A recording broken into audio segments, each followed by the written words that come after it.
আসসালামু আলাইকুম প্রিয় বন্ধুরা, কেমন আছো? আজকে দেখো এই যে 2 কেজি সাইজের একটা কাতলা মাছ আর নিয়ে আসছে সিমের বিচি। এটা দিয়ে খাইসা রান্না করব। তো মাছটাকে আমি কেটে নিচ্ছি। দেখো সিমের বিচিগুলো ছিলে নিয়েছি। এই যে টমেটো, ধনিয়া পাতা।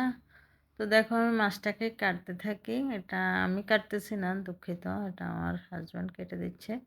কারণ আমি মাছ কাটতে পারি না, বড় মাছ কাটতে পারি না। তো উনি কেটে দিচ্ছে। দেখো কিভাবে মাছটাকে, একদম টাটকা তাজা মাছ।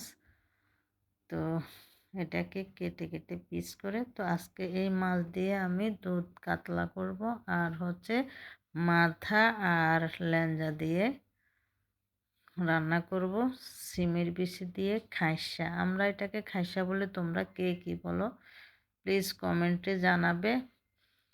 আর এই যে মাছ কাটা তাজা মাছ, তো দেখো কি টাটকা রক্ত। তো এটা কেউ কিছু মনে করবে না, কারণ এটা আমি রিমুভ করতে পারি না। কিভাবে মাছ কাটা রক্তগুলো রিমুভ করে সেটা আমি বুঝি না, তোমরা কেউ কিছু মনে করবে না। তো এই মাছের পিসগুলোকে বেশ বড় বড় সাইজেরই কেটে নিচ্ছে। তো আমি ভিডিও করতেছি। এই যে দেখো মাছ কাটা হচ্ছে সুন্দরভাবে, মানে খুব সুন্দর মাছ কাটতে পারে। তো এই যে আমরা যে গ্রামে থাকি, এখানে কোনো বাজার থেকে মাছ কেটে দেয় না, তাই নিজেদেরই কাটতে হয়। বড় মাছ আসলে বেশিরভাগ তোমাদের ভাইয়াই কাটে। তো এই যে উনি কেটে নিচ্ছে, মাশাল্লাহ একদম সাইজ ছাড়া অনেক সুন্দর করে কাটতেছে। তো এই যে দেখো মাছের কি সুন্দর, একদম সব কিছু পরিষ্কার করে কেটে নিচ্ছে। তো এই ধরনের ভিডিওগুলো আমি শেয়ার করি তোমাদের কাছে, তোমাদের কেমন লাগে প্লিজ কমেন্টসে জানাবে।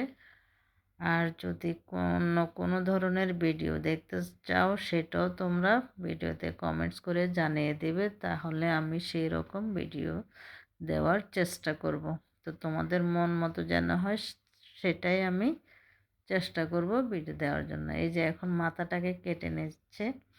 বেশ বড়, কাতল মাছের মাথা তো অনেক বড় হয়। দেখো এটাকে আমার দ্বারা সম্ভব কাটা কোনোভাবে সম্ভব না, আমি পারবো না।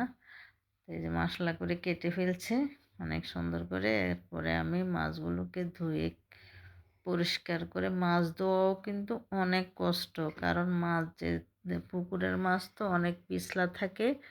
সাগরের মাছগুলো ধুইতে তারপরেও অনেক কষ্ট হয়। সাগরের মাছে গন্ধ থাকে, লেবুর রস, হলুদ, লবণ দিয়ে ধুইতে হয়। আর দেশি মাছগুলো আমি লবণ, অনেক সময় ভিনেগার ব্যবহার করে আর লেবু দিয়ে পরিষ্কার করে ধুয়ে নেই। তো এইভাবে মাছ কাটার ভিডিও তোমাদের কার কার ভালো লাগে অবশ্যই কমেন্টসে জানাবে। আর আমার ভিডিওগুলো কেমন হয় তোমরা প্লিজ কমেন্টসে জানাবে। আমার ভিডিওগুলো দেখবে, অনেক কষ্ট করে আজকে 2.5 বছর ভিডিও বানিয়ে যাচ্ছি। এখনও কিন্তু আমি 1 টাকাও ফেসবুক থেকে ইনকাম করতে পারি নাই। তো তোমরা যদি একটু সহযোগিতা করো, সাপোর্ট করো, অবশ্যই আমি ইনকাম করতে পারবো। তো এই যে দেখো মাছ ধুয়ে টুয়ে সব কিছু পরিষ্কার করে আমি এই যে সিমের বিচিগুলো আগে পরিষ্কার করে নিয়েছি। এখন আমি কেটে কুটে নিচ্ছি। পেঁয়াজ, টমেটো, কাঁচামরিচ এগুলো কেটে নেব। তারপরে চলে যাব চুলায়, যে পেঁয়াজ কেটে নিচ্ছি। তো তোমরাও দেখতে থাকো। আর এই যে দেখো পেঁয়াজ কেটে কাঁচামরিচ সব কিছু দিয়ে এখানে সিমের বিচির মধ্যে আমি দিয়ে দেব সব ধরনের মশলা, আদা রসুন পেস্ট করে দিয়ে দেব। পেঁয়াজ দিয়ে দিয়েছি, মরিচ দিয়ে দিয়েছি, লবণ দিয়ে দিয়েছি। এরপরে দিয়ে দিলাম একটু জিরা আর ধনিয়ার গুঁড়া। তো অনেকে সিমের বিচি সিদ্ধ করে ফেলে দেয়, আমি কিন্তু সিদ্ধ করি না, কারণ কোনো দরকার হয় না তাই সিদ্ধ করে। তো দিয়ে দিলাম হলুদের গুঁড়া, দিয়ে দিলাম আদা রসুন পেস্ট, তো একটু মরিচের গুঁড়ো দিয়ে দিলাম। আর দিয়ে দিলাম কিছু কাঁচা সরিষার তেল, দিয়ে পানি দিয়ে একবারে আমি বসিয়ে দিয়েছি। আর এদিকে মাছের পিসগুলোকে আমি লবণ দিয়ে মেখে রেখে দিব। আর মাছের জন্য এই যে দেখো মশলা কষিয়ে নিচ্ছি। তো পেঁয়াজ আদা দিয়ে দিয়েছি, এখানে মাছের মধ্যে আমি একটু পেঁয়াজ বেশি দিয়েছি। আর এই যে দিয়ে দিলাম আমি একটু ঝালের জন্য মরিচের গুঁড়া, দিয়ে দিলাম জিরা ধনিয়ার গুঁড়া। তো দিয়ে দিয়েছি এখানে আমি একটু হলুদের গুঁড়া। তো হলুদের গুঁড়ো দিয়েছি। এটা দিয়ে আমি দুধ কাতলাটা করব। তো এই যে কেমন হচ্ছে, আমি মশলাটাকে ভালো করে কষিয়ে নিয়েছি। তো আবার এই যে এখানে দেখো আদা রসুন এবং টমেটো পেস্ট করে দিয়ে দিয়েছি। তো এটাকে ভালো করে কষিয়ে নিতে হবে। তো ভালো করে কষিয়ে নেব, যখন মশলার গন্ধটা উঠে যাবে তখন এদিকে দেখো আমার এই যে খাইসা সিমের বিচিগুলো আমি নেড়ে চেড়ে দিচ্ছি। তো এটা ফুটতে থাকবে, দিয়ে দিলাম আমি কিছু টমেটো এখানে। তো এই যে মাছগুলো আমি দিয়ে দিচ্ছি, লবণ দিয়ে রাখা মাছগুলো, আমি মশলা কষানো হয়ে গেছে আমার, তা আমি মাছগুলো দিয়ে দিচ্ছি একে একে। এখানে 14 পিস মাছ আছে, দিয়ে দিলাম।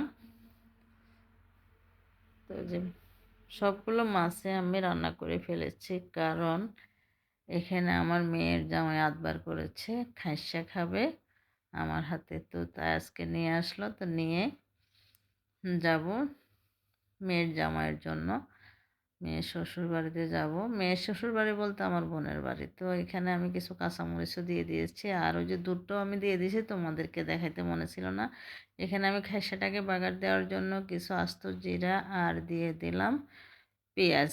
তো এটাকে ভাজা ভাজা করে আমি দিয়ে দিব। দেখো মাছ, দুধ কাতলা মাছ আমার হয়ে গেছে, আমি ধনিয়া পাতা দিয়ে নামিয়ে নেব। এখানে আমি ডালের মধ্যে, খাসির ডালের মধ্যে বাগারটা দিয়ে দিয়েছি, তো ধনিয়া পাতা দিয়েছি। ফাইনালি আমার রান্না হয়ে গেছে। কেমন লাগলো তোমাদের কাছে ভিডিওটি জানাবে কমেন্টসে। ভালো লাগলে প্লিজ লাইক কমেন্ট শেয়ার করো, আর আমার আইডিটি ফলো দিয়ে সাথে থেকো। সবাইকে অনুরোধ রইল পাশে থাকার জন্য, সাথে আমার ইউটিউব চ্যানেলটাকে সাবস্ক্রাইব করার অনুরোধ রইল। অনেক মজা হয়েছে, খুবই সুস্বাদু। তোমাদেরকে